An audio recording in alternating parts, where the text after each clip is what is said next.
नमो अखण्डमण्डलाकारं व्याप्तं येन चराचरं तत्पदं दर्शितं येन तस्मै श्रीगुरवे नमः।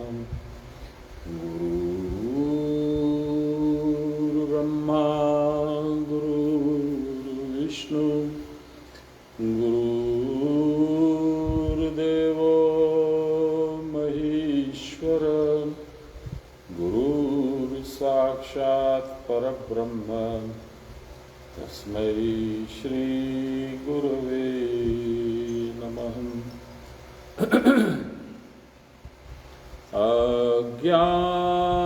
अज्ञानतिमिरान्धस्य ज्ञानाञ्जनशलाकया चक्षुरुन्मिलितं येन तस्मै श्रीगुरवे नमः। ज्ञानमूलं गुरोर्मूर्ति पूजामूलं गुरोर्पदं मन्त्रमूलं गुरोर्वाक्यं मोक्षमूलं गुरोर्कृपाम्।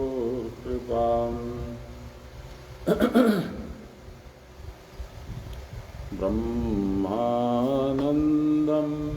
परमसुखदं केवलं ज्ञानमूर्तिं द्वन्द्वातीतं गगनसदृशं तत्त्वमस्यादिलक्ष्यं एकं नित्यं विमलमचलं सर्वदा साक्षिभूतं भावातीतं त्रिगुणरहितं सद्गुरुं तं नमामि, सद्गुरुं तं स्मरामि, सद्गुरुं तं भजामि।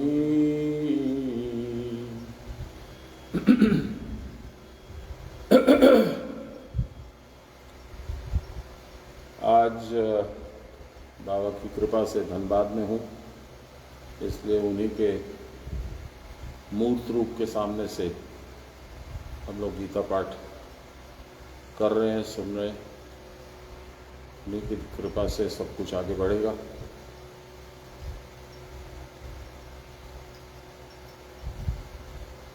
हम लोगों ने कल तो नहीं, शनिवार को 17 नंबर श्लोक किया था, जिसमें ब्रह्मा आदि देवताओं के कालखंड की बात भगवान ने की थी।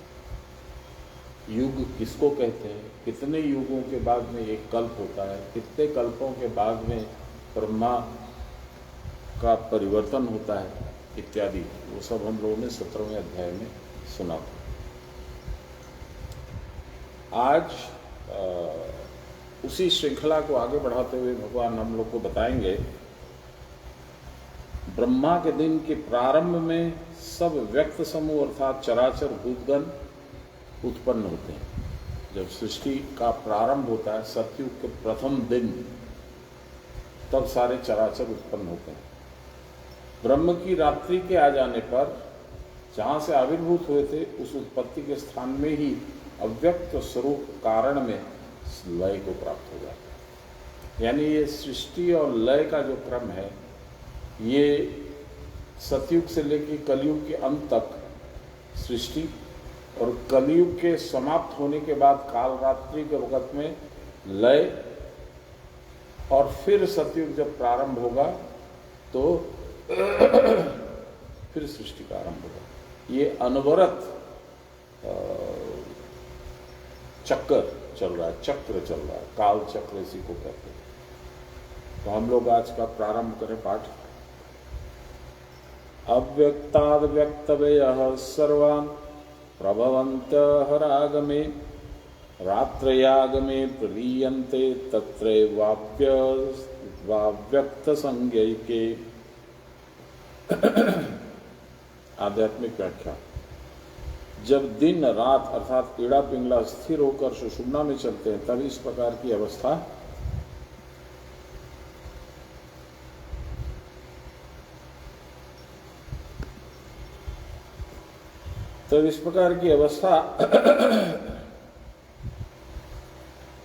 की प्राप्त, फिर से पढ़ता हूं। जब दिन रात अर्थात ईड़ा पिंगला स्थिर होकर सुषुम्ना में चले जाते हैं, तब इस प्रकार की अवस्था को प्राप्त होता है। कौन? योगी, उन्नत योगी, एडवांस्ड, सक्षम। वो सर्वदा ही विज्ञान पद में रहता है। विज्ञान पद, वेदांत पद, विज्ञान पद, समाधि पद, परावस्था पद एक ही है। वहां कोई दिन कोई रात नहीं है, तथापि दिन के समान प्रकाश में जैसे दीख पड़ता है, उसी प्रकार समस्त मूर्तियां वो देखते हैं। सारे देवी देवता सब उनको दिखते हैं। उनके लोमकूप तक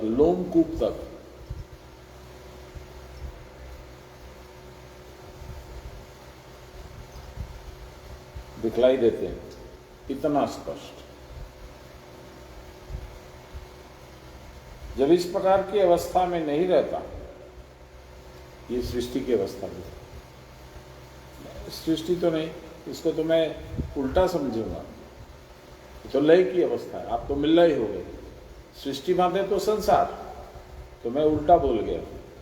ये लय की अवस्था, और इसके उल्टे यानी सृष्टि की अवस्था में क्या होता है? उस समय समुदाय कुछ भी नहीं, दिखाई देता उसी का नाम रात्रि है। मैं उल्टा फिर बोला हूं। उसी को सृष्टि कहते हैं। जब देव देवी मूर्ति देख रहे हैं, प्रलय काल में है, परावस्था में है, थोड़ा मैं कंफ्यूज्ड हूं, अभी बहुत लंबा ट्रैवल करके आया हूं। उस समय समुदाय कुछ भी नहीं दिखाई देता, उसी का नाम रात्रि है। जब प्रकृष्ट रूप से ब्रह्म के अतिरिक्त अन्य वस्तु में आसक्ति पूर्वक दृष्टि करता है, तब अव्यक्त अर्थात कुछ भी नहीं समझ पाता। जी, यहां आपकी मेरी दृष्टि की बात नहीं हो रही है यही फर्क है। यहां योगी की दृष्टि की बात हो रही है। एक जगह गीता में ही भगवान ने कहा है, या निशा, जिसको रात समझते हैं योगी लोग, वह संसार के लिए सारा दिन होता है, और जिसको संसारी लोग दिन समझते हैं वह योगी के लिए रात होता है। इसलिए बाबा लोग का सबका चक्कर उल्टा था। वो लोग रात को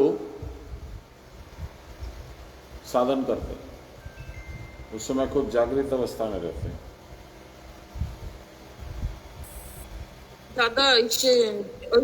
দাদা জয় গুরু। জয় গুরু, বলুন। প্রণাম। আমি একটা প্রশ্ন জিজ্ঞাসা করার ছিল। হ্যাঁ, আমার একটা প্রশ্ন জিজ্ঞাসা করার ছিল। বলুন বলুন। রাজা পরীক্ষিত কে ছিলেন, ওনাকে কিভাবে জানা গেছে? রাজা পরীক্ষিত কে ছিলেন এটা তো আমার মনে এখন আসছে না, হয়তো গীতা পাঠ করতে করতে মনে আসবে তো বলবো। বাবা যদি উত্তর দেন ঠিক আছে। तो भूल सुधार करता हूं। जब दिन रात अर्थात ईड़ा पिंगला स्थिर होकर सुषुम्ना में चले जाते हैं, तब योगी के लिए वही सृष्टि, क्योंकि उस समय वो भगवान की साथ एकजुट रहते हैं, संयुक्त रहते हैं। न वहां दिन है न वहां रात है, तथापि दिन के समान प्रकाश में जैसे दिख पड़ता है, उसी प्रकार समस्त मूर्तियां वो देख पाते हैं। यहां तक कि उनके लोमकूप तक दिखलाई देते हैं। जब इस प्रकार की अवस्था में नहीं रहता, यानी उल्टी अवस्था, ईड़ा पिंगला और सुषुम्ना का संयोग नहीं हुआ है और वो भगवान के सानिध्य में नहीं है, ब्रह्म के सानिध्य में, परावस्था से कोई दूर दूर तक कोई मतलब नहीं है, तब वह कुछ भी नहीं देख पाते, उसी का नाम रात्रि है। अब देखिए यहां पे अंतर हो गया, आपके लिए और मेरे लिए जो रात और दिन है, योगी के लिए ठीक उसका उल्टा। अभी मैंने श्लोक बताया, या निशा पश्यति योगी, ऐसा करके श्लोक है। जिसको रात समझते हैं योगी लोग, वह मनुष्य जो है, साधारण मनुष्य जो है, उसको दिन समझता है, क्योंकि वो उसमें उस समय सांसारिक कर्म कर सकता है। आप रात के अंधेरे में सांसारिक कर्म नहीं करते, आप सो जाते हैं, मैं सो जाता हूं। जब प्रकृष्ट रूप से ब्रह्मा के अतिरिक्त अन्य वस्तुओं में आसक्ति पूर्वक दृष्टि करता है, यानी संसार में जब दृष्टि करता है, तब अव्यक्त अर्थात कुछ भी नहीं समझ पाता। क्या समझेगा? तो संसार को देख रहा है। अहरागम अर्थात दिवस का उपक्रम होने पर सब कुछ आलोकित हो जाता है, तब योगी के लिए कुछ अज्ञात नहीं रहता। सूर्य नाड़ी पिंगला में जब श्वास प्रवाहित होता है तब दिन होता है, और चंद्र नाड़ी ईड़ा में जब श्वास प्रवाहित होता है तब योगियों की रात होती है। सबकी नहीं, योगियों। ईड़ा से पिंगला में जाते समय तथा पिंगला से ईड़ा में जाते समय जो सुषुम्ना में श्वास की गति हो जाती है, वह अव्यक्तावस्था है। वह अव्यक्तावस्था ही विज्ञान पद है। वहां अंतर जगत के नाना प्रकार के अद्भुत दृश्य अनुभव में आते हैं। न चंद्रस्य गतिस्तत्र न सूर्यस्य गतिस्तथा, वहां चंद्र और सूर्य की गति नहीं है, अर्थात ईड़ा पिंगला का कार्य नहीं होता, बाहरी जगत विलीन हो जाता है, परंतु स्वप्रकाश अनुभव पद प्रस्फुटित हो उठता है। स्वप्रकाश पद ये सिर्फ परावस्था में होता है। अर्थात वहां ईड़ा पिंगला का कार्य नहीं होता, बाहरी जगत विलीन हो जाता है, इज लॉस्ट, गॉन। परंतु स्वप्रकाश अनुभव पद प्रस्फुटित होता है, वहां ज्योति का जो प्रकाश होता है उसके रश्मि पात से वस्तु के अंतः और बाहरी सारे ज्ञातव्य ज्ञान गोचर हो जाता है। इतनी सुंदर बात है, देखिए सोचिए जरा सा क्या बोल रहे हैं। स्वप्रकाश अनुभव पद प्रस्फुटित होता है, तब वहां ज्योति का जो प्रकाश होता है, वह जो ज्योति है, स्वप्रकाश ज्योति जो है, उसमें क्या होता है, किसी भी वस्तु के अंदर में क्या है, बाहर में क्या है, सब ज्ञान योगियों को आ जाता है। जैसे किसी फल को या सब्जी को या कुछ को देख के बता देंगे कि उसके अंदर में क्या है, कितना तत्व है, औषधि का काम करेगी कि नहीं, जड़ी बूटी, इसको खाना चाहिए कि नहीं खाना चाहिए, खाने से क्या होगा, नहीं खाने से क्या होगा, इत्यादि इत्यादि सारा ज्ञान आ जाता है, जो कि एक साइंटिस्ट को भी नहीं है। पूरे इंस्ट्रूमेंट्स लेबोरेटरी लगा के बैठा है, लेकिन वो उस ज्ञान को नहीं पकड़ सकता। इस अवस्था में योगी को सर्वत्र ब्रह्म दृष्टि होती है। योगी सर्वज्ञ हो जाते हैं, सब कुछ जानते हैं। इस अवस्था में अन्य वस्तु में आसक्ति होती है, तब ब्रह्म दृष्टि नष्ट हो जाती है। तब अव्यक्त ब्रह्म नाड़ी से श्वास हट जाता है, यानी सुषुम्ना से श्वास हट के ईड़ा और पिंगला में वापस आ जाता है। जो स्फुरित हो रहा था वह फिर अब नहीं रहता, सब मानो अंधकार में डूब गया। श्वास के सुषुम्ना में चलने पर योगी को जो विज्ञान पद प्राप्त होता है, वही योगी के पक्ष में दिन है। उस समय वह प्रत्यक्ष व्यवहारिक जगत मानो अव्यक्त कारण में विलीन हो जाता है। उसका जो व्यवहारिक जगत है, ये मेरी पत्नी है, ये मेरा मित्र है, ये मेरा शिष्य है, ये मेरा गुरु है इत्यादि, ये व्यवहारिक जगत है, ये इसका अस्तित्व लोप हो जाता है। और स्वप्रकाश अनुभव पद जो अव्यक्त था, वह योगी को प्रत्यक्ष अवगत होने लगता है। जो हम लोग समझते थे अव्यक्त है, आत्मा, परमात्मा, देव मूर्ति, ब्रह्मा जी कैसे हैं, शिव कैसे है, विष्णु कैसे है, सारा कुछ उनको सामने दिखता है। यह ज्ञान और अज्ञान संसारातीत भाव और संसार वस्तुतः योगी के दिन और रात। यह स्वप्रकाश अनुभव पद ही आदि पुरुष या हिरण्य गर्भ है, तथा तद अंतर्गत सर्वोत्तम विज्ञान पद ही पुरुषोत्तम भाव है। इस पुरुषोत्तम या नारायण के शरीर में ही समस्त जीव जगत या बाहरी प्रकाश समूह लीन हो जाए। 19वां श्लोक। भूतग्राम स एवायं भूत्वा प्रलीयते रात्रयागम्ये अवशः पार्थ प्रभवत्यः रागमे। हे पार्थ, वही यह समस्त भूत, सारे जीव पुनः पुनः होकर, कर्म आदि के वश में होकर, ब्रह्मा की रात्रि के आने पर प्रलीन हो जाता है, दिन के आने पर फिर उत्पन्न हो जाता है। मामर प्रणाम निवेदन।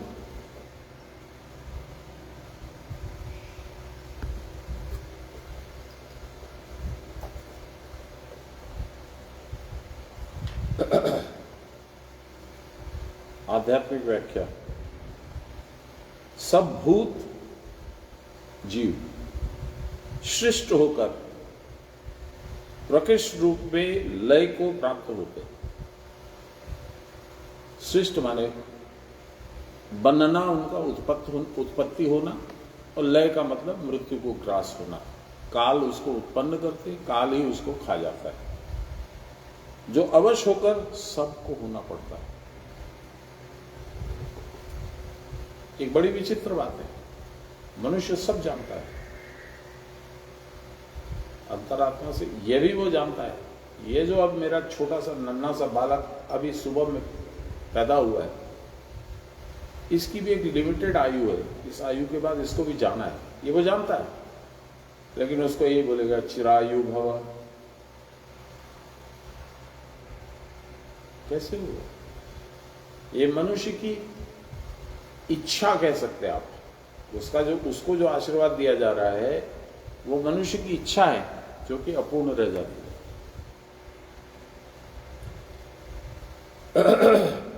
जो क्रिया नहीं करते हैं फिर क्रिया करने पर अंधकार से स्वप्रकाश स्वरूप को प्राप्त होता है। जो क्रिया नहीं करते हैं उनके लिए बाबा बताए, भगवान बताए, बाबा उसको विस्तार में बताए कि वह पैदा भी होता है और लीन भी हो जाता है, यानी मृत्यु भी उसकी हो जाती है। तो जो क्रिया करता है, और कैसी क्रिया, वो हम लोग को 9 नंबर श्लोक से लेकर के और 17 नंबर तक श्लोक तक, 17 तो नहीं 16 नंबर श्लोक तक भगवान ने खूब सुंदर तरीके से बताया कैसे क्रिया करना, परम दिव्य पुरुष का दर्शन कैसे करना, उस समय मानसिक स्थिति कैसी रहनी चाहिए, भक्ति से जुड़ा होना चाहिए, भक्ति बल होना चाहिए, योग बल होना चाहिए और उसका सदुपयोग होना चाहिए। यदि संसार में झांक करके या संसार के तरफ ताक करके तुम अपना शक्ति का क्षय करते हो तो तुम अपना अनिष्ट करते हो।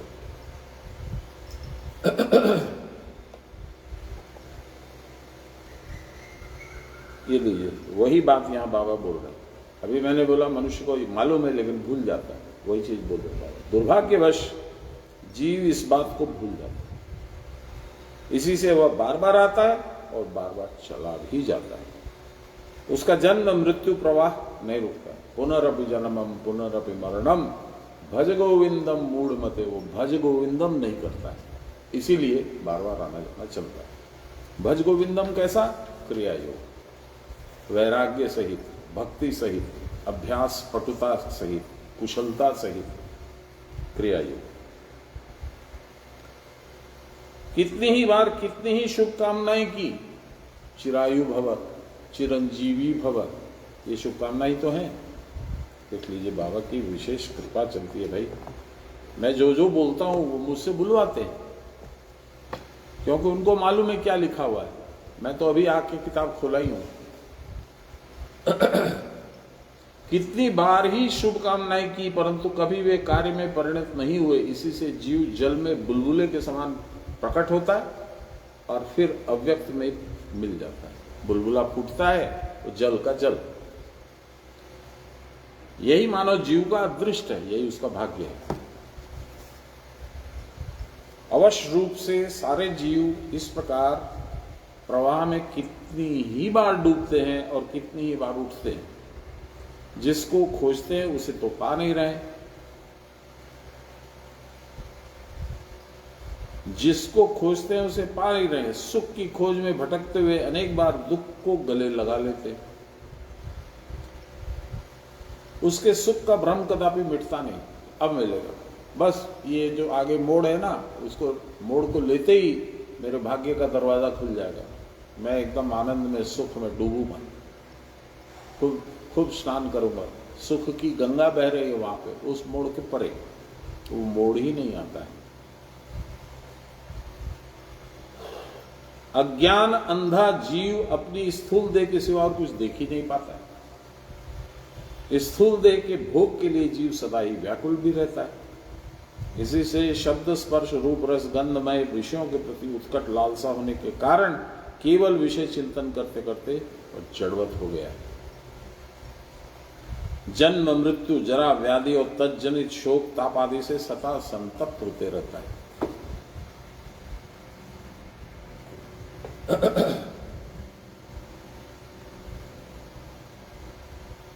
तथापि भोग्य वस्तु में उसकी आसक्ति नहीं छूटती। दुख भोग लेगा, ठोकर खा लेगा, शारीरिक व्याधि भोग लेगा, सामाजिक व्याधि भोग लेगा, पारिवारिक व्याधि भोग लेगा, पर लालच नहीं छूटता। विषय भोग के लिए लोलुप चित्त होकर अनेक वासनाएं करता है, अनेक कर्म का सृजन करता है, जिसकी कोई गणना नहीं, कोई सीमा नहीं है। वासना के संस्कारों से जीव के जन्म मरण की तरंगें रुकना नहीं चाहती, अतः उसके दुखों का अवसान होने की कोई संभावना नहीं दिखलाई पड़ती। यद्यपि वह क्लेश के हाथ से मुक्ति पाने के लिए छटपट तो करता है, परंतु ऐसा दुर्भाग्य है कि जितना ही वह क्लेश से बचना चाहता है उतना ही अधिक जन्म मृत्यु के महापाप में फंसता चला जाता है। क्योंकि क्या करूंगा मैं क्लेश हटने के लिए? क्लेश में जिसको क्लेश समझता हूं वो क्लेश क्या है? धन का अभाव। मैं धन से सुख को जोड़ता हूं और इसलिए मैं धन की प्राप्ति के लिए उल्टे पुल्टे काम करता हूं, अपने कर्म का सृजन करता हूं।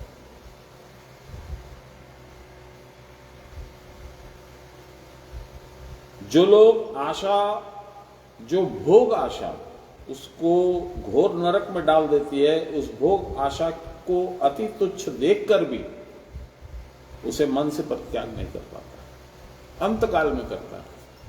तब तक इट्स टू लेट। तुम्हारी तो बैलेंस शीट बन चुकी है, भगवान के घर में फाइल हो चुकी है। अब तो इनकम टैक्स देना होगा, वापस जन्म लेके आओ और टैक्स भरो।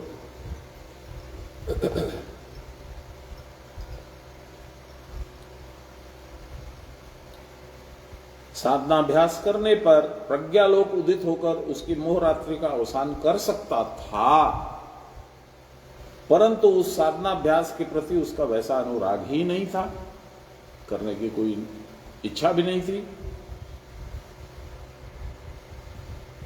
साधना अभ्यास किए बिना प्रज्ञालोक के उदय होने की कोई संभावना नहीं है।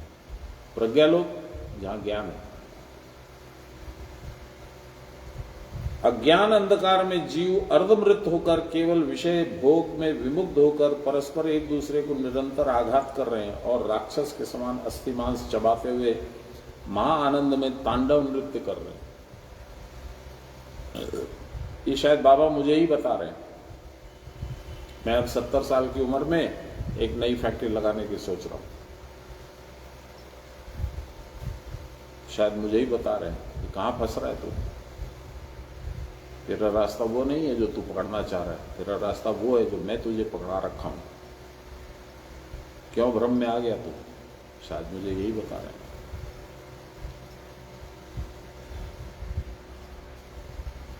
इतना दुख हम क्यों भोग रहे हैं? पिशाच के समान दुर्गंध से भरे पंकिल विषय रसपान में हम क्यों भी भोग हो गए? पंकिल कीचड़ से भरा पड़ा।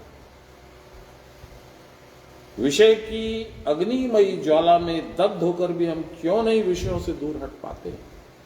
ये तो मुझे ही बता रहे हैं। ये बड़ा ही रहस्यमय व्यापार है। इसी से दयालु गुरु कहते हैं, हे मुग्ध जीव, अब उस प्रकार से विषयों में मत डूब। एक बार उठ, एक बार जाग। पागल के समान ठीकरों की पोटली पेट से चिपकाए हुए मत बैठा रहे। गुरु जो साधना देते हैं, एक बार उस साधना में उन्मत्त हो जा। ड्रंक इन ब्लिस, आनंद में उन्मत्त। एक बार बाहर के व्यापार को छोड़ दे, भीतर प्रवेश करके देख कैसी सुंदर, कैसी शोभामयी अपूर्व ज्योति है। यही तो तुम्हारा स्वरूप है। तुम क्यों पिशाच के समान इस अस्थि मांस रक्तमय देह को लेकर बार बार चबा रहे हो? एक बार तो गुरु प्रदर्शित मार्ग पर चलकर देखो।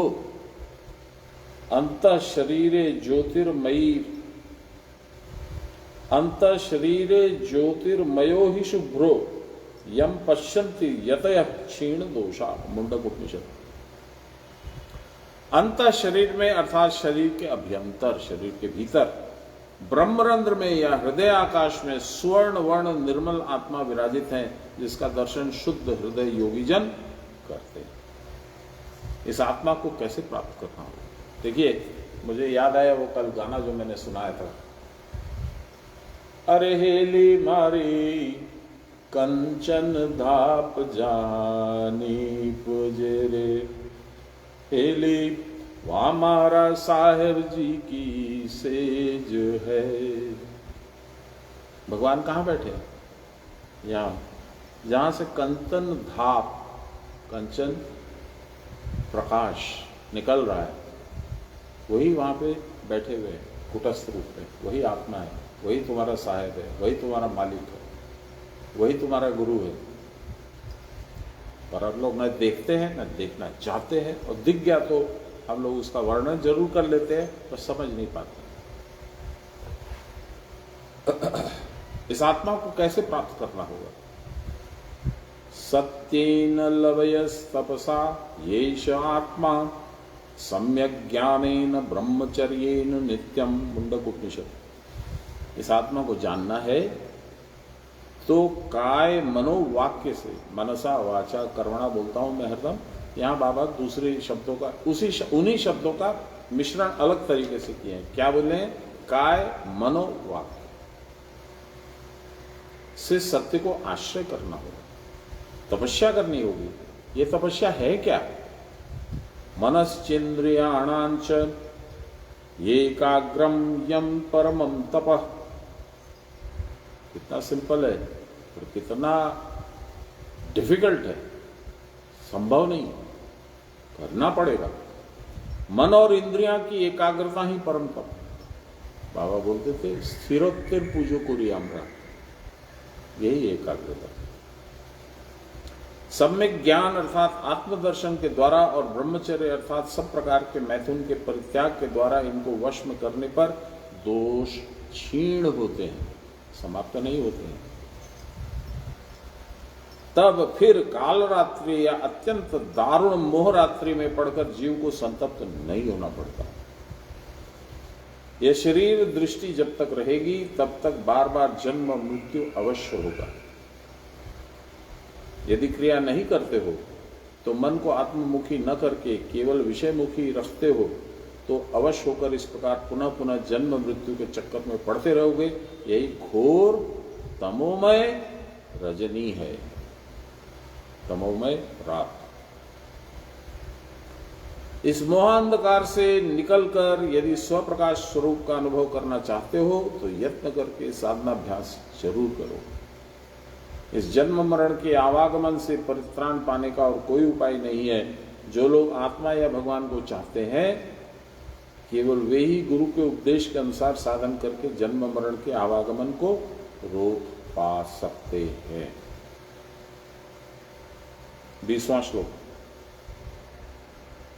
परस्तस्मात्तु भावो अन्यो अव्यक्तो अव्यक्तात सनातन यस सर्वेषु भूतेषु नश्यस्तु न विनश्यति।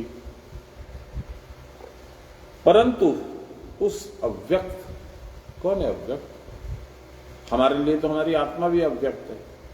ऐसे चराचर जगत के लिए ब्रह्म अव्यक्त है। उस अव्यक्त से भिन्न अन्य इंद्रियों के अगोचर, इंद्रियों के द्वारा जिनको नहीं परसीव किया जा सके, you can't feel, you can't smell, you can't touch, you can't see, you can't hear, Chirantan all the time जो भाव हैं वह सब भूतों के नष्ट होने पर भी विनष्ट नहीं होते। तो कौन सा भाव? तो ये बताएंगे बाबा।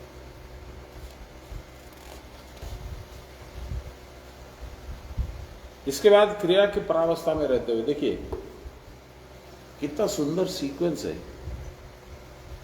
सबसे पहले विषाद, जो मनुष्य का, आपका, मेरा, सबका धर्म है। हम लोग को विषाद होता है। भाई ने मेरा धन हर लिया, फलानी जगह नुकसान लग गया, उसने मेरा पैसा दबा लिया, उसने मेरी प्रॉपर्टी दबा ली, विषाद।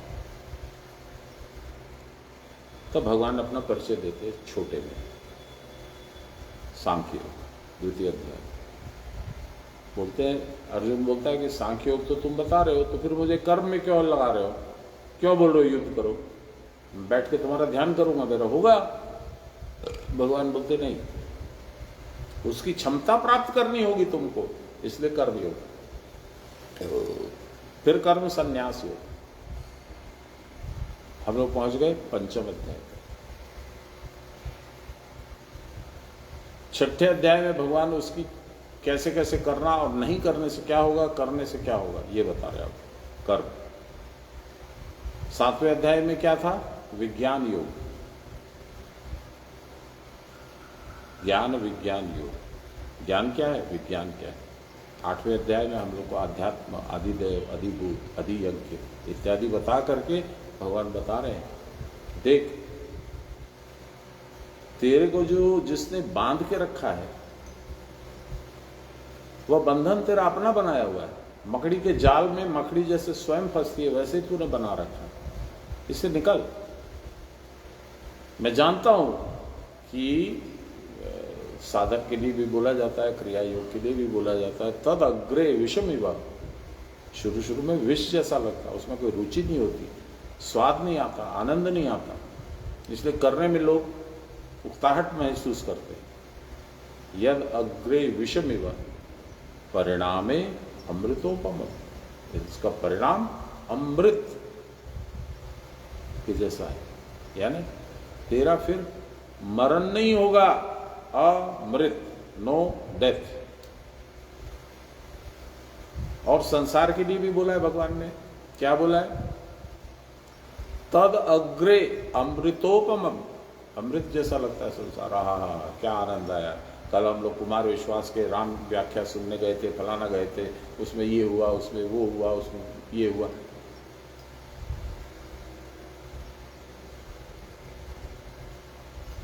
फिर वहाँ से निकल के हम लोग डोसा खाने चले गए, फिर वहाँ से निकल के वो स्टॉक एक्सचेंज की चाय पीने चले गए, फिर वहाँ से चले गए मेरे मित्र के यहाँ, उसके यहाँ उसने बना रखा था, तो बैठे थे हम लोग गप मार रहे थे, ऐसे टाइम निकल गए, रात को आ गए, थक गए थे, सो गए।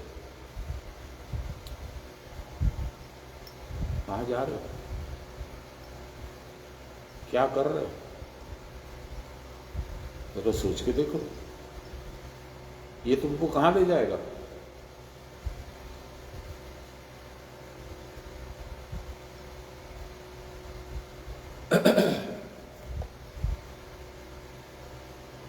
चलिए, इसके बाद क्रिया की परावस्था में रहते हुए वहाँ कुछ भी व्यक्त नहीं है, अव्यक्त भी नहीं है, वह सर्वदा ब्रह्म में रहते हुए अंत में सनातन ब्रह्म में लीन हो जाता है। इस प्रकार जिसका भूत में ज्ञान हो गया है वह नाशवान होते हुए भी विनाश को प्राप्त नहीं होता है। विनाश मतलब विशेष रूप से नाश को प्राप्त नहीं होता, अर्थात अंतरिक्ष में अणु स्वरूप में रहता है ब्रह्म का रूप होकर। ये मैं फास्ट इसलिए पढ़ा कि मुझे मालूम है विस्तार से हम लोग को सान्याल बाबा की कृपा मिलेगी, तभी हम लोग समझेंगे। मोटा मोटी यही बोल रहा है कि ये सब जो प्रयास करके साधन वगैरह करके तू अपने आप को भगवान के परावस्था में आना चाहेगा, तो आने के बाद में तू वापस जन्म नहीं लेगा। कहाँ रहेगा? ब्रह्म का अणु बन के अंतरिक्ष में रहेगा।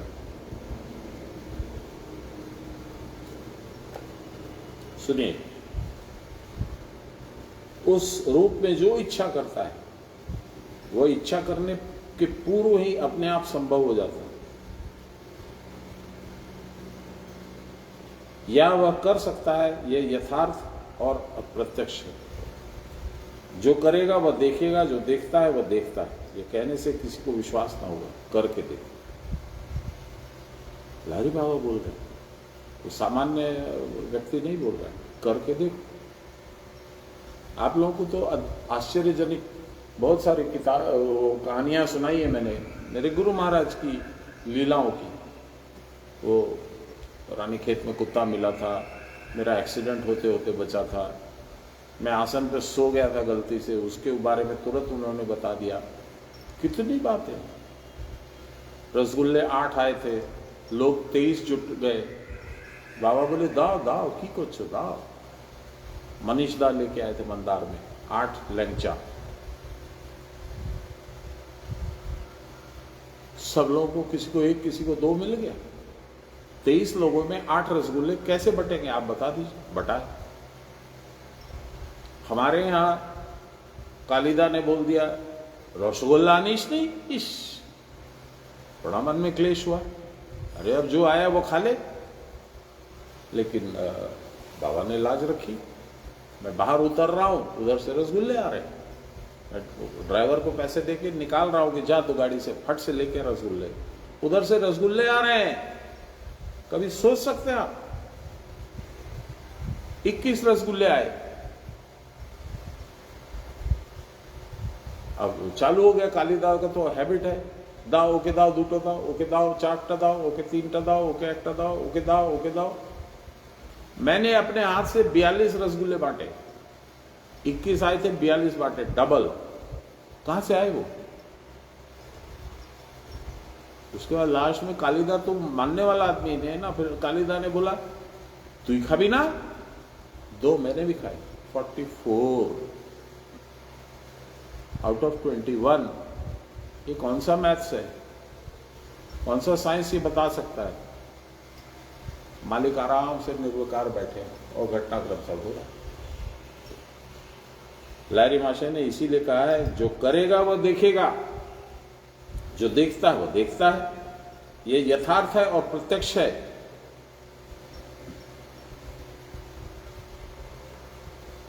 कहने से विश्वास नहीं होगा, करके देखो।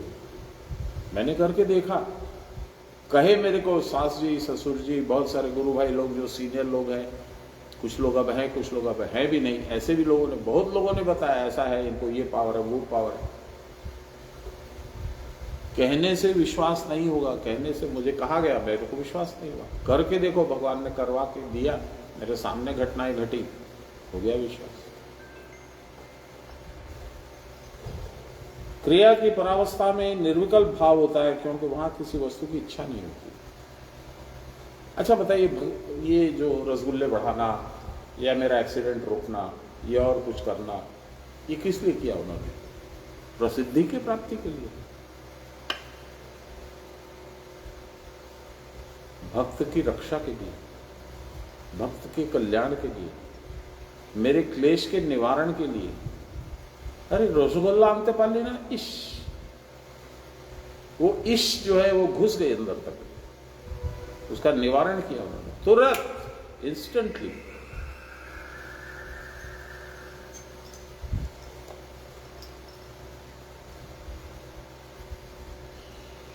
वहां किसी वस्तु की इच्छा नहीं होती, उनकी अपनी व्यक्तिगत कोई स्पृहा नहीं थी कि मुझे ये करना है, कि मुझे फेमस होना है, कि मुझे बहुत पैसे कमाना है।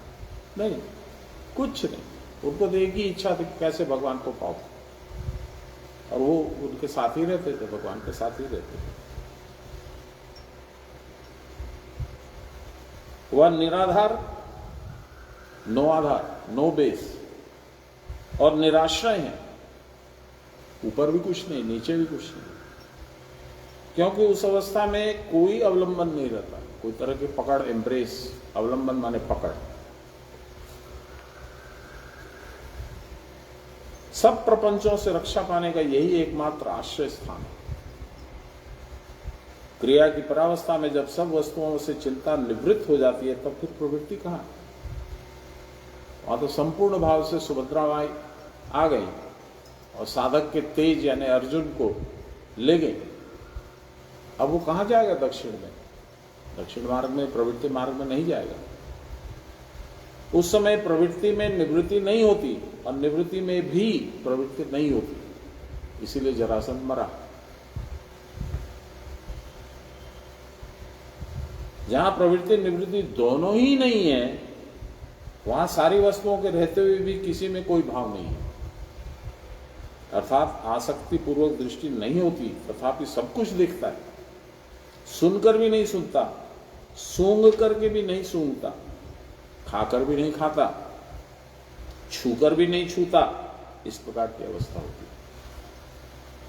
तब योगी सुषुम्ना में रहते हुए सदा नशे में रहते हैं, कोई काम आसक्ति पूर्वक नहीं करते हैं, सबको ब्रह्ममय बोध करते हैं। कालिदा को भी ब्रह्ममय बोध किया, मुझे भी ब्रह्ममय बोध किया, पर मेरे क्लेश का भी कुछ अनुभव किया, इसीलिए उसका निवारण किया। इस प्रकार के योगी का सब कुछ ब्रह्मलीन हो चुका होता है। सारे प्रवृत्ति, प्रवाह, संस्कार आदि के ब्रह्मलीन हो जाने पर भी वह विशेष रूप से नाश को प्राप्त नहीं होते। उस समय भी वह अंतरिक्ष के अणु स्वरूप में अवस्थान करते हैं। वह अणु स्वरूप भाव भी ब्रह्म भाव होता है। देखिए, मैं ये शायद 8वीं या 10वीं बार पढ़ रहा हूं और इस श्लोक को विशेष ध्यान देकर मैंने नहीं पढ़ा कभी भी। आज पढ़ रहा हूं तो मैं अचंभित हूं सान्याल बाबा की भाषा से, और कूट कूट के ज्ञान भरा पड़ा उनमें, क्योंकि अनुभव पद उनका हो चुका है। तो सारा चीज काल्पनिक नहीं बोल रहे, मैंने बाबा से सुना आपको सुना दिया, वैसा नहीं है। उन्होंने प्रत्येक चीज जो लिखी है वो उन्होंने खुद अनुभव की है।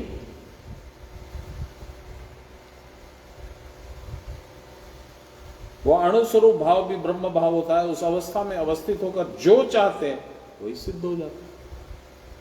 21 रसगुल्ले 42-44 में बन जाते हैं, 8 लैंचा 24-25-26 कुछ भी बन जाते हैं। गाड़ी जहां रुकना चाहिए, एक्सीडेंट होने वाला है, रुक जाती है। कोई सोया है आसन पे, उसको तुरंत पता लग जाता है कि उठ, तू क्या कर रहा है, क्यों सो रहा है, और फिर गुरुदेव से फोन पे बात होकर के उसको समझा दिया जाता है। जो चाहते हैं, फिर से पढ़ता हूं, यह अणुस्वरूप भाव भी ब्रह्म भाव होता है। उस अवस्था में अवस्थित होकर वे जो चाहते हैं वही सिद्ध हो जाता है। इसका 2 श्लोक है, श्लोक तो नहीं है, छोटी उक्ति है। तस्य संकल्प मात्रेण सृष्टि भवेत्। जो संकल्प वो कर लेंगे अनिच्छा की इच्छा से, स्वेच्छा से तो कोई संकल्प करेंगे ही नहीं, हो गया, तुरंत होगा, तुरंत निर्माण होगा। चाहने के पहले ही वह संपन्न हो जाता है। प्राणायाम करने पर मन की प्रसन्नता प्राप्त होती है, और मन को प्रसन्नता प्राप्त होते ही क्रिया की परावस्था उपस्थित हो जाती है। वाम श्वास, दक्षिण श्वास और मध्य श्वास। वाम श्वास ईड़ा, दक्षिण श्वास पिंगला, मध्य श्वास सुषुम्ना। वाम श्वास, दक्षिण श्वास और मध्य श्वास में तीनों ब्रह्म रूप सुषुम्ना में रहने वाले सूक्ष्म वायु के रूप हैं, जो मृणाल तंतु के समान सूक्ष्म है।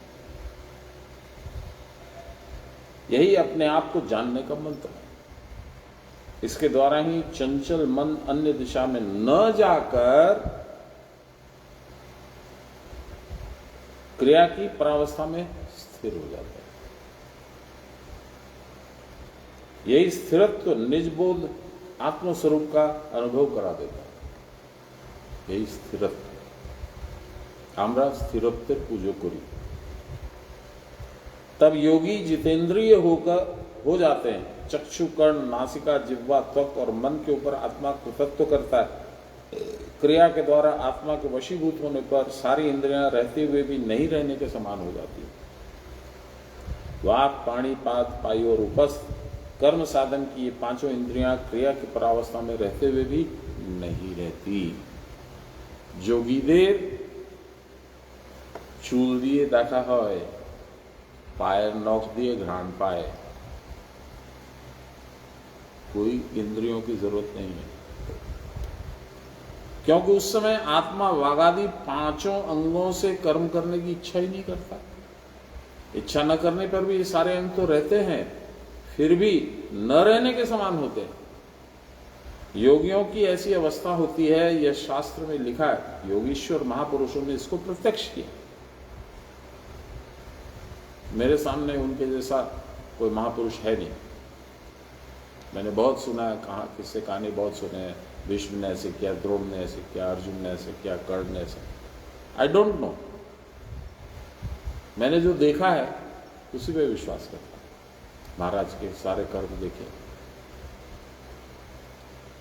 यही परमावस्था है, यही ब्रह्म भाव है, यही अविनीश्वर है। समस्त भूतों के लय होने पर भी यह रहता है। आदित्य वर्णो भुवनस्य गोप्ता। आदित्य वर्णो सूर्य के समान प्रकाशवान, भुवनस्व गोप्ता। यह अव्यक्त भी अव्यक्त ही है, यह अव्यक्त से भी अव्यक्त है। योगी लोग इसकी ईड़ा, पिंगला और सुषुम्ना की अतीत अवस्था कहते हैं। नेचुरली ईड़ा, पिंगला, सुषुम्ना तीनों 3 गुण के प्रवर्तक है। ईड़ा रजोगुण, पिंगला तमोगुण और सुषुम्ना सतोगुण। तो इन गुणों के अतीत तो होना ही होगा इनको, वो तो सही है।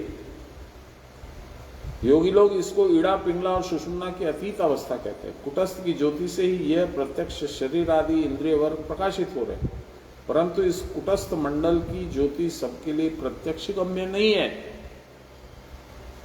आपको और मेरे को नहीं पता चलता है क्या ये कुटस्थ की ज्योति कहाँ गिर रही है, कैसी है, नहीं पता चलता। समस्त के कारण स्वरूप कुटस्थ मंडल से भी विशुद्ध एक और अव्यक्त भाव है। उत्तम पुरुष की शायद बात कर रहे, देखे यही क्रिया की परावस्था है, यही समस्त भूत मंडल के विनष्ट होने पर भी नष्ट नहीं होता, यही सवित्री मंडल मध्यवर्ती पुरुष है, यही नारायण है। टाइम है कि नहीं? अभी तो है। 21वां श्लोक। अव्यक्तो अक्षर इत्युक्त स्तमाहु परमां गतिम यम प्राप्य न निवर्तन्ते तद्धामं परमं मम। मुझे समझ नहीं आ रहा है मैं हंसूं या रोऊं। इतना सुंदर लग रहा है, इतना अच्छा लग रहा है। बाबा बैठे हुए मेरे पीछे, वो बोल रहे हैं हैरी पाठ कर, जोरो जोरी बोल। और कितना सुंदर लिखा है सान्याल बाबा ने, अद्भुत। जो अतीन्द्रिय भाव अक्षर इस शब्द में श्रुति में कथित है उसको परम गति कहते हैं। इसका मतलब क्या हुआ? इसका मतलब ये हुआ कि जो प्रणव है, प्रणव, कला, अर्धचंद्र, नाद और बिंदु, इसको अक्षर मत समझिए। ये क्या है? अतीन्द्रिय भाव, इंद्रियों के परे का जो भाव है। अक्षर इस शब्द में, अक्षर तो एक शब्द है, इसमें श्रुति में कथित है, उसको परम गति मानो, वही तुम्हारा निवास स्थान होगा, जिसको प्राप्त करके लौटना नहीं पड़ता, वह मेरा परम धाम है, अर्थात स्वरूप। कदे चलांगा गुरु का देश, मेरे गया पुरुष नहीं आया है।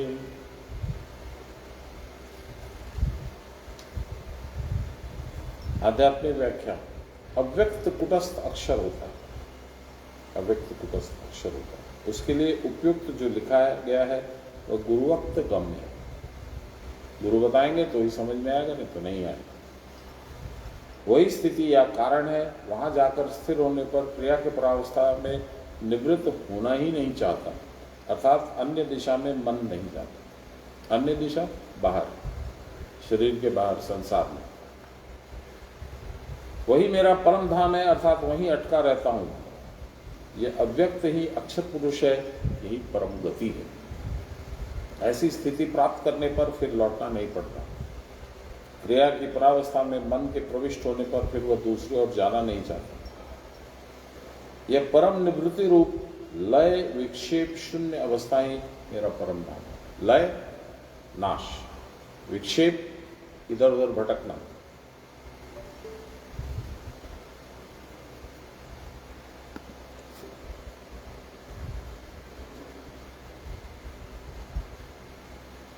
यह परम निवृत्ति रूप लय विक्षेप शून्य अवस्था ही मेरा परम धाम है। तद विष्णु परमम पदम, ये चिर नित्य ध्वंस शून्य अवस्था है। इस अवस्था का फिर परिवर्तन नहीं होता। मेरा परम धाम कहने से यह मन में हो सकता है कि भगवान और उनके धाम दो वस्तु हैं, परंतु वस्तुतः ऐसी कोई बात नहीं है। यद्यपि लोग बातचीत में राहु का सिर कहते हैं, परंतु सभी लोग जानते हैं कि राहु और उसका सिर पृथक है ही नहीं। अतः इस धाम की प्राप्ति ग्राम आदि की प्राप्ति के समान नहीं है। वो जमीन मुझे मिल गई, वो प्रॉपर्टी मेरी हो गई, वहां का जमींदार मैं बन गया, इस तरह की प्राप्ति नहीं है। तो क्या है प्राप्ति? उस धाम को पाने का तात्पर्य है मुझको प्राप्त करना या मैं हो जाना। भगवान कह रहे हैं, ये मैं नहीं कह रहा। ब्रह्मवश अर्थात देह दृष्टि के होने के कारण मैं और आत्मा दो पृथक वस्तुएं जान पड़ते हैं, परंतु क्रिया की परावस्था में देह दृष्टि तो होती ही नहीं, बुद्धि का कार्य भी नहीं रहता। अतः पृथक सत्ता की उपलब्धि रूप भ्रम भी नहीं रहता। देयर इज नो इल्यूजन और डिल्यूजन बोथ। तब जीव और आत्मा एक अभिन्न स्वरूप में प्रतीत होते हैं। ये परमात्मा ही जीव का अवलंबन है। परमात्मा है तभी जीव है। जीव की अन्य पृथक कोई सत्ता नहीं है। बुद्धि में उपस्थित परमात्मा ही जीव रूप में प्रकाशित होते हैं। क्रिया की प्रावस्था में प्राण के निरुद्ध होने पर उसके साथ मन और बुद्धि भी निरुद्ध हो जाते हैं। तब जीव भाव मिटकर एक अखंड परमात्मा ही विराजमान रहते हैं। परमात्मा के साथ जीव का यह संबंध जान लेने पर जीव समझ सकता है कि ऐशा अश्य परमागति, यही मेरी परमागति है, यही उसके अर्थात जीव के सर्वस्व है। परमागति सर्वस्व एक ही बात। वो कौन है परमागति? अब उसका परिचय दे रहे भगवान। 22 नंबर श्लोक। पुरुष स पर पार्थ भक्त्या लभ्यस्तनवन्नया यशांत स्थानि भूतानि येन सर्वमिदं ततम्। हे पार्थ, भूत समूह, प्राणी समूह जिसके भीतर अवस्थित हैं, जिसके द्वारा ये सारा परिदृश्यमान जगत व्याप्त हो रहा है, मैं सब जगह हूं, वह परम पुरुष केवल अनन्य भक्ति के द्वारा ही प्राप्य है। उनको प्राप्त करने के लिए अनन्य भक्ति, no other consideration at all. आध्यात्मिक व्याख्या। अभी तक हम लोग कुटस्थ की बात कर रहे थे, अब आगे बढ़ रहे हैं। उसके परे, कुटस्थ के परे एक पुरुष देखा जाता है, उत्तम पुरुष की बात हो रही है, अर्थात कुटस्थ के परे। लीजिए बोली दी बाबा, जो सब भूतों के भीतर है वह ईश्वर ब्रह्म स्वरूप है, जिससे वह सब कुछ जो देखते हो हुआ है, यानी पूरी सृष्टि उन्हीं से हुई।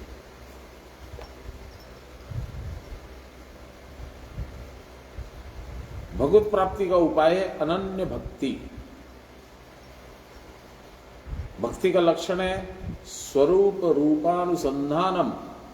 स्वरूप रूपानुसंधानम, मेरा स्वरूप क्या है, उस रूप का अनुसंधान यानी रिसर्च, खोज। स्वरूप रूपानु अनुसंधानम भक्तिरित्य विधीयते। अपने स्वरूप का अनुसंधान ही भक्ति है। यह क्या केवल शास्त्र पाठ या ब्रह्म विचार के द्वारा प्राप्त हो सकेगी? शास्त्रान्यानि धियापि धित्यापि भवन्ति मूर्खा। शास्त्र पाठ करके भी लोग मूर्ख रह जाते हैं।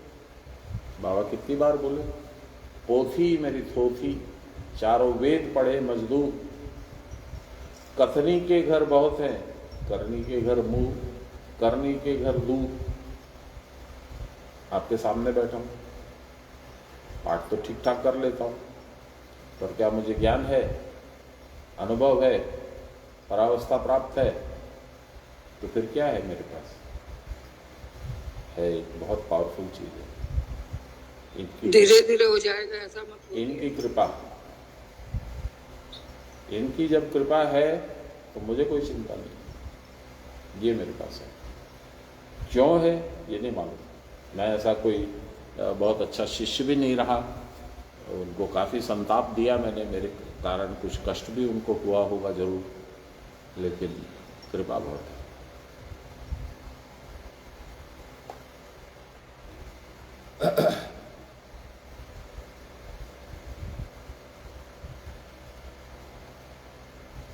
हाँ, यहाँ पे आ गए जी।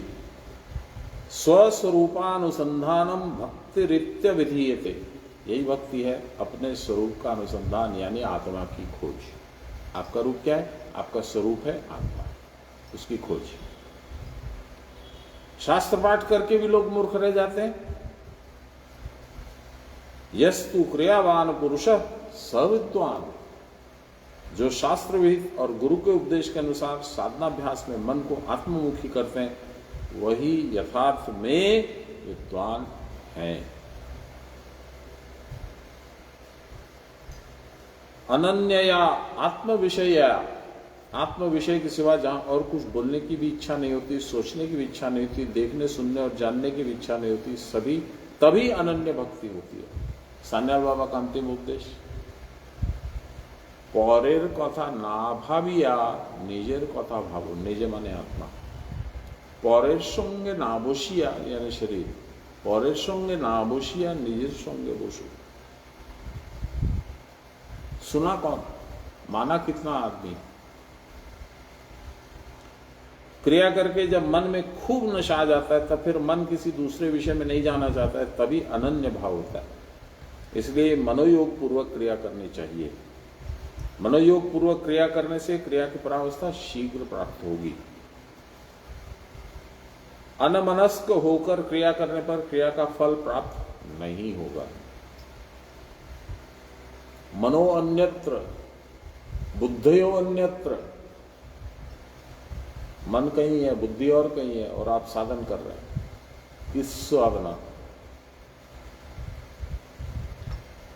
मन लगाकर क्रिया करने पर ओंकार ध्वनि सुनने में आती है, तब मन सहज ही स्थिर हो जाता है। सदा ही क्रिया करने पर ब्रह्मरंध्र से सुधामृत का वर्षण होता है, तब मन में फिर चांचल्य नहीं रहता, अतः कोई इच्छा भी नहीं रहती। ये सुधा की बात मैंने आप लोगों को सुनाया था। सान्याल बाबा कोई संत दर्शन करने गए थे, शायद वो गंध बाबा उनका नाम था, प्रचलित नाम, असल नाम याद नहीं है, बाबा ने बताया तो था पर याद नहीं है। शायद कविराज जी थे, पता नहीं, आई एम नॉट श्योर।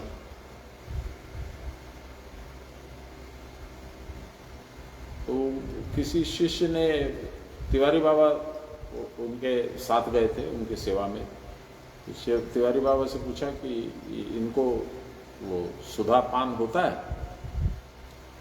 बोले पान नहीं होता है तो सुधा से कुल्ला करते हैं, अमृत रस से। इसको कबीरदास जी ने भी बड़ी सुंदर भाषा में कहा, हम वह देश के वासी हैं जहां 12 माह वसंत एक जैसा रहता, सुंदर, प्लेजेंट, ब्यूटीफुल। हम वह देश के वासी हैं जहां 12 माह वसंत अमी पड़े और निझर झरे। अमी का वो श्रवण होता है, निकलती है, निझर झरे, झरने की जैसी गिरती है, और भीजत है सब संत। जो संत लोग हैं वो उसी में स्नान करते हैं। मन लगाकर क्रिया करने पर ओंकार ध्वनि सुनने में आती है, तब मन सहज स्थिर होता है। सदा ही क्रिया करने पर ब्रह्मरंध्र से सुधा अमृत का वर्षण होता है, तब मन में फिर चांचल्य नहीं रहता, अतः कोई इच्छा भी नहीं रहती। जो लोग भली भांति क्रिया करते हैं वे अपने भीतर सूर्य के समान प्रभा विशिष्ट एक स्वर्ण अंड देखते हैं। ये मैंने आप लोगों को बताया था। चंद्र का भी, चांदी का भी देखते हैं, स्वर्ण अंड देखते हैं, उसी से पुरुषोत्तम की अभिव्यक्ति होती है। हिरण्य वर्ण कुटस्थ के भीतर एक कृष्ण वर्ण गोलक देखा जाता है, काला गुफा, वही कारणवारी है। उसके भीतर नक्षत्र स्वरूप बीज है, छोटे छोटे छोटे छोटे छोटे बीज दिख रहे हैं। जैसे मयूर पक्षी, मयूर का जो नाचता है पंख फैला करके, तब उसमें छोटे छोटे छोटे छोटे बिंदु दिखते हैं, उसी तरह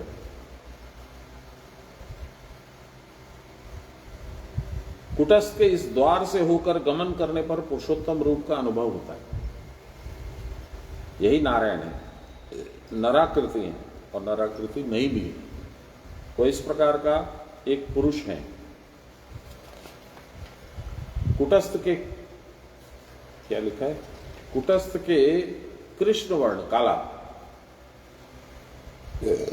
कारण सलील के भीतर उनकी स्थिति है, इसीलिए उनको नारायण कहते हैं। इस नारायण से ही समस्त विश्व समुद्भूत हुआ है, पैदा हुआ। अनन्य चित्त से क्रिया करने पर क्रियावान पुरुष कुटस्थ के भीतर पुरुषोत्तम नारायण को अनुभव कर सकते हैं।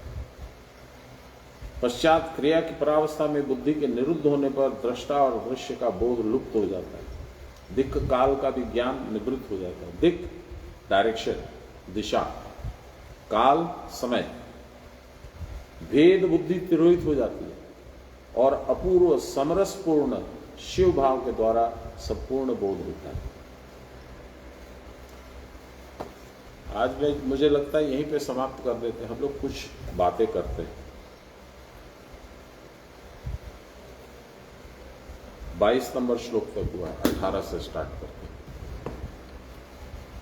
कल हम लोग 23 पढ़ने की चेष्टा करेंगे। मैं 2-3 बातें बोलना चाहता हूं। भगवान आपको आदेश तो नहीं देते हैं,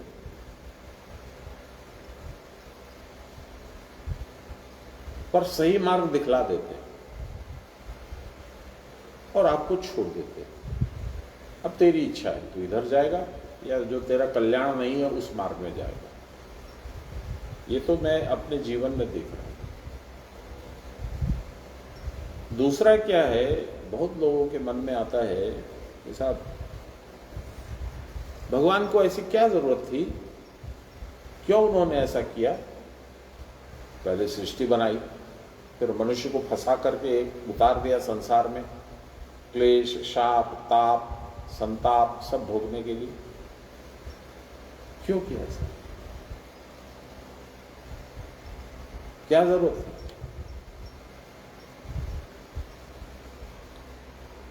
स्वाभाविक प्रश्न है, इसमें कोई किसी तरह के सोच में त्रुटि नहीं समझता हूं, लेकिन इसका जवाब मेरे और आपके डायलॉग से नहीं निकलेगा। इसका जवाब तो गुरु शिष्य के वार्तालाप से ही निकलेगा। गुरु को ही पूछना होगा, महाराज ऐसा क्यों है। तो भगवान ने कहा था, देखो, मेरे भगवान गुरु महाराज ने कहा था, देखो ऐसा है, भगवान कुछ नहीं करते, जो भी कुछ होता है वो प्रकृति करती है। प्रकृति उनका ही अंश है, उन्हीं की शक्ति है, और उस शक्ति का स्वभाव है। जैसे तुम्हारा स्वभाव है, तुम्हारे नख बढ़ेंगे, तुम्हारे चूल बढ़ेंगे, उनको तुम काट दोगे फिर बढ़ जाए, फिर काट दोगे फिर बढ़ जाए, ये स्वभाव है। इसी तरह से सृष्टि क्या करती है, सृष्टि स्थिति विनाशानाम शक्तिभूते सनातनी गुणाश्रये गुणमये नारायणी नमोस्तुते। अब इससे निकलने का या इसी में फंसे रहने का ये चॉइस भी तुम्हारे पास है। प्रकृति तुमको कुछ नहीं कहती है, वो अपने स्वभाव के वश मकड़ी का जाल बना के तुमको फंसा के रखती है। अब तुम निकलना चाहते हो तो ये रास्ता है बेटा। कौन सा रास्ता है प्रभु? साधन करो, भगवत भजन करो, भगवत विचार करो, समय लगाओ और वैराग्य प्राप्त करने की चेष्टा करो। प्रभु कैसे होगा, मेरे तो छोटे छोटे बच्चे हैं, उनका तो मेरे को जुगाड़ करना पड़ेगा, मेरे को फैक्ट्री लगानी पड़ेगी, घर बनाना पड़ेगा, सब उनको मैं जब देख लूँगा सब तरह से संतुष्ट हैं, सब तरह से वो पर्याप्त उनको मिल चुका है, अब उनको जीवन यापन करने में कष्ट नहीं होगा, तभी तो मैं छोड़ूंगा ना। मैं स्वार्थी बन के नहीं छोड़ सकता हूँ ना प्रभु। बाबा बोलते थे,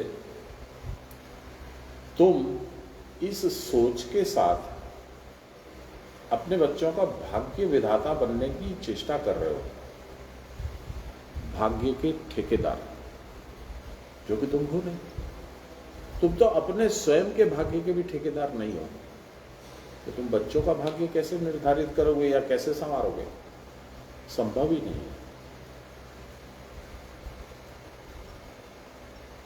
जो तुम्हारे लिए संभव है वो करो, मेरे लिए क्या संभव करो? तुम्हारे लिए ये संभव है कि तुम अपना मार्ग प्रशस्त करो। बारंबार तुम क्यों आना चाहते हो?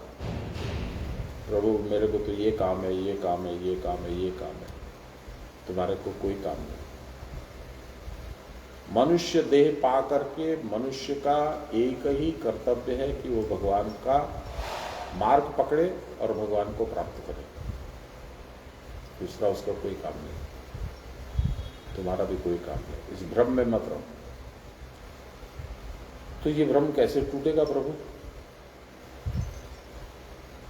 गीता में जो 18 अध्याय हैं, ये सारे के सारे इसी मार्ग को प्रशस्त करने के लिए they are like a guide book.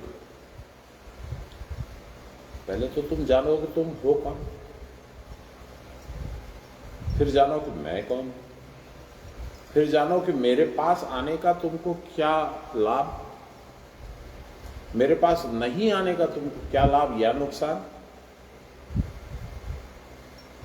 जब ये से तुम्हारी ये बुद्धि स्थिर हो जाएगी, नहीं मुझे तो भगवान के पास जाना है, तब कर्म, वैराग्य, फिर आत्मा की खोज। तो ये सारे हम लोग के जितने अध्याय हैं गीता में, उनमें यही लिखा है, उनमें यही बातें बताई गई। भगवान अपना समय वेस्ट नहीं करने के लिए आए थे यहाँ। क्या बोला था उन्होंने?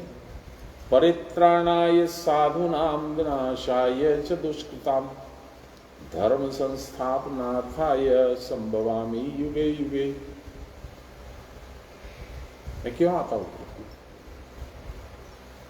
महाराज क्यों आए? अपना पर्सनल उन्होंने क्या किया? पकी पकाई नौकरी नेशनल लाइब्रेरी की, त्याग पत्र दे दिया। उनके पिताजी भी आश्चर्यचकित रह गए, घर के लोग भी आश्चर्यचकित रह गए, उनके जानने वाले सब आश्चर्यचकित रह गए कि महाराज जी क्या किया आपने? बोले नहीं, डिस्ट्रैक्शन होता है। मैं आज समझिए उनका गार्डन हाउस है ये, यहाँ आकर के बोलते थे मुझे अच्छा लगता है, तेरे घर में भगवान बहुत अच्छे से हैं, तेरा मंदिर भी बड़ा शुद्ध है, ये सब बातें बोलते थे। अब मुझे प्रसन्न करने के लिए तो उनको कोई ज़रूरत नहीं थी कि गलत बात बोलेंगे। तो इस आश्रम में आकर के उनकी याद बहुत तीव्र हो जाती है, और जो उनके सामने बैठ करके गीता पाठ करने का सौभाग्य मिलता है, ये अपने आप में मैं अपने आप को भाग्यशाली समझता हूँ। तो उनकी बातें याद करके मैं यदि शॉर्ट में, सारांश में आपको ये बताना चाहूँ कि अभी तक मैंने क्या सीखा है, तो मैंने यही सीखा है कि तूने जो कर्म कर दिए वो तो अमिट हैं, उनको तो भोग के ही काटना होगा। और इसीलिए जो भगवान का भक्त है, भगवान के ज़्यादा करीब जाना चाहता है, उसके बिना भोगे हुए कर्मों की जो पोटली है वो उसके सिर पे आ जाती है। उसको इसी जन्म में भोग लेना, क्योंकि अगला जन्म वो चाहता नहीं। चाहे वो मीरा हो, चाहे वो सूरदास हो, चाहे जो हो, तुलसीदास हो, जो हो। हम लोग तो बहुत छोटे छोटे जीव हैं, पर आपके मेरे लिए भी वही नियम है जो उन लोगों के लिए थे।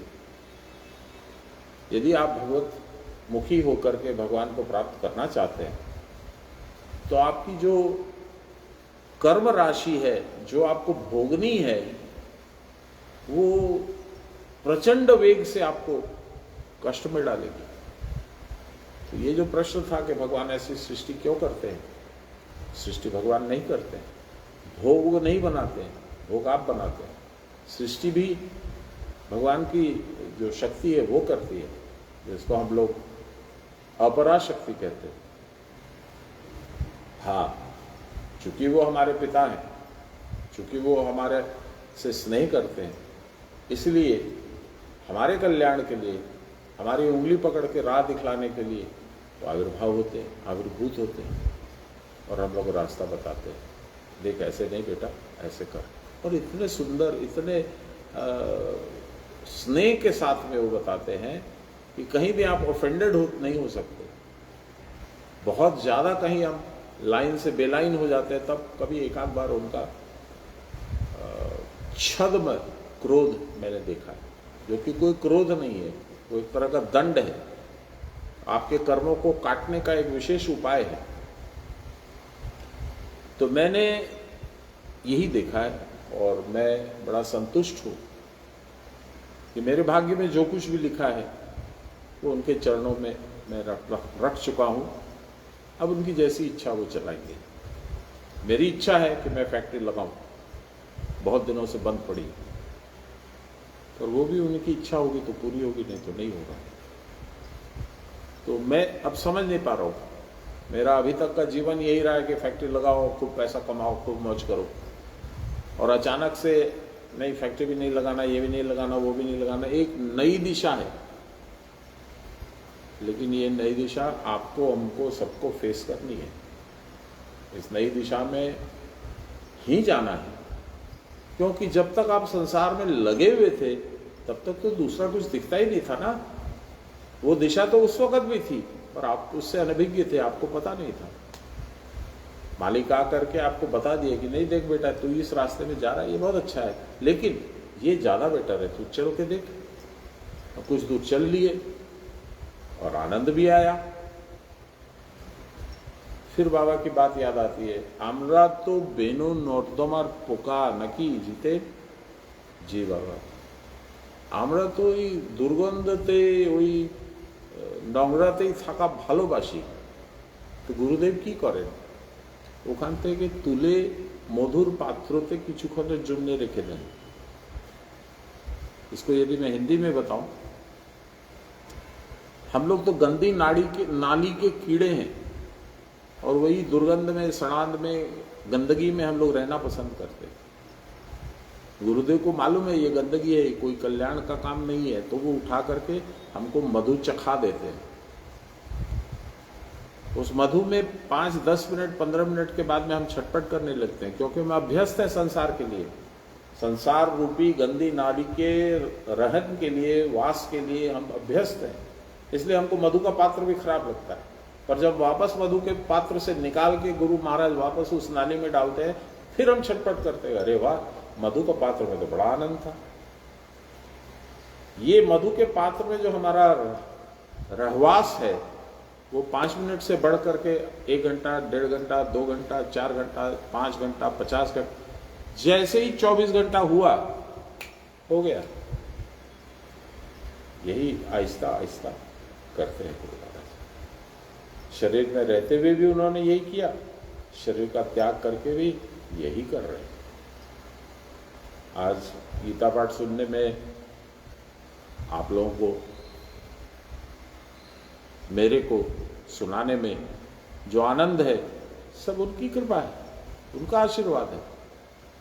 1 सेकंड में बोली बंद हो जाएगी, 1 सेकंड में ऐसा सर्कमस्टांसेस हो जाएगा, मैं धनबाद नहीं आ पाऊंगा, कलकत्ते में भी नहीं बोल पाऊंगा।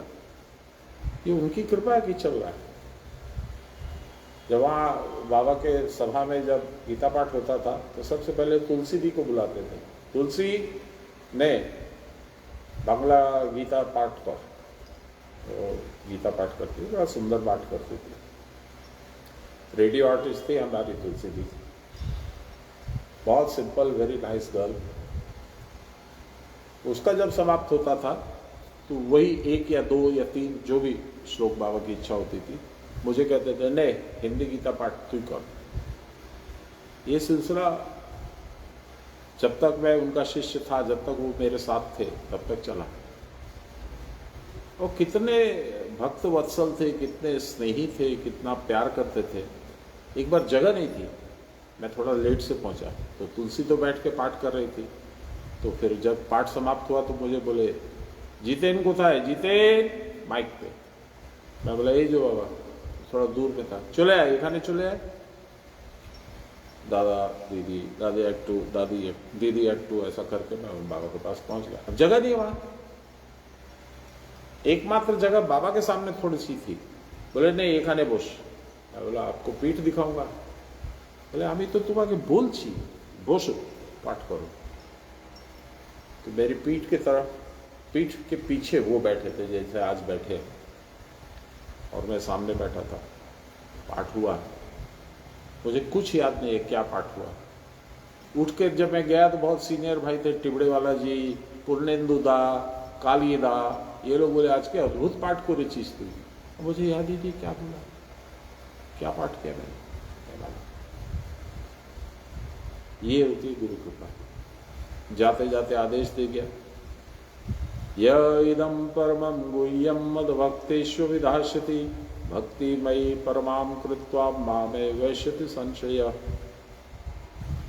तेरे अंदर गीता पाठ यदि मेरे भक्तों को पढ़ के सुना देगा, समझा देगा, तो तेरे अंदर परमा भक्ति मेरी उत्पन्न होगी और तो मेरे में ही लीन हो जाएगा। मैं उसी दिन का इंतजार कर रहा हूँ। जय गुरु।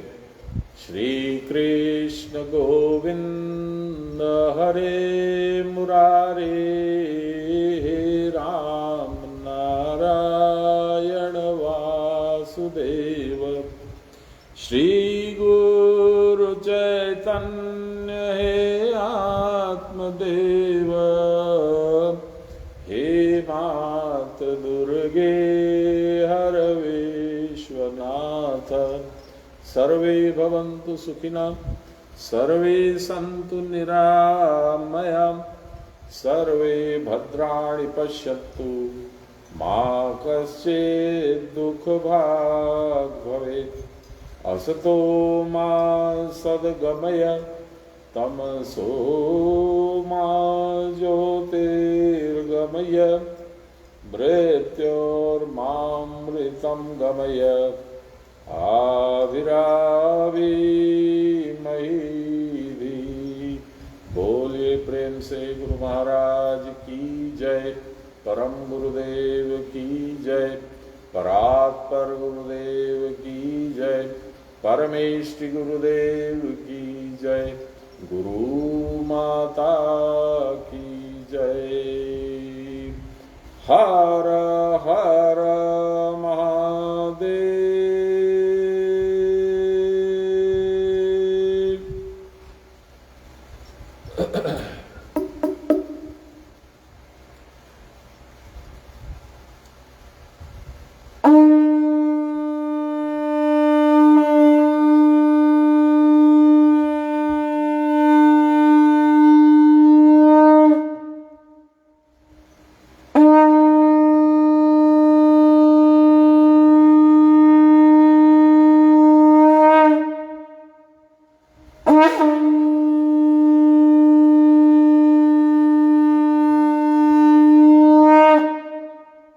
जय गुरु। मिलते हैं फिर। महामार प्रणाम देवेंद्र।